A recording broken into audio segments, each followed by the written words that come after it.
Let me tell you something crazy. Britain's first ever law against racial discrimination didn't come from moral awakening, and it didn't come from justice. It came from fear. Fear of how the world would see Britain if it did nothing. This is the story of the 1965 Race Relations Act, the law that admitted racism existed, but then tiptoed around it. By the early 1960s, Britain was changing. The Windrush generation had arrived. Caribbean, African and South Asian communities were settling across the country, but so was resistance. Informal colour bars were everywhere. In pubs, hotels, workplaces and housing.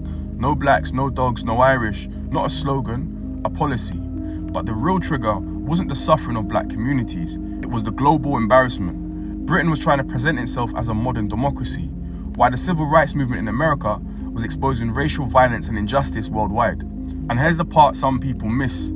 1965 was the exact year that America passed the Voting Rights Act. The Selma marches led by Dr. Martin Luther King were shocking the world.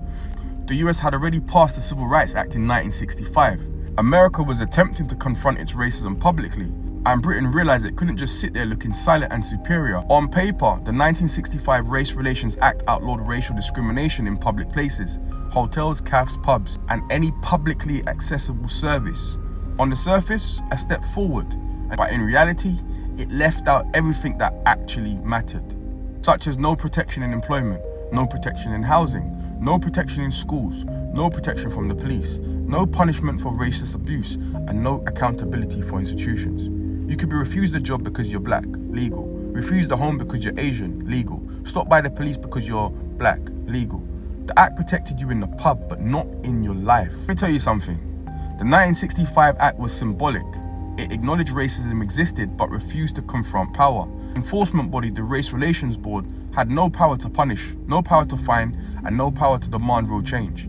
All it could do was mediate, i.e. ask the victim and the perpetrator to talk it through. Imagine being denied a job, a home, or a life, and the state's response is, maybe try having a chat about it. But here's the real twist. Even this weak law faced massive opposition. Some MPs argued that banning discrimination in pubs and hotels was an attack on British freedoms. Some said racism wasn't real or not serious enough to legislate. And still, even in its limitations, the law mattered. It was the first time Britain admitted racism existed here. The first time discrimination was named in legislation. The first time the state said, this is wrong, even if we're not ready to fix it.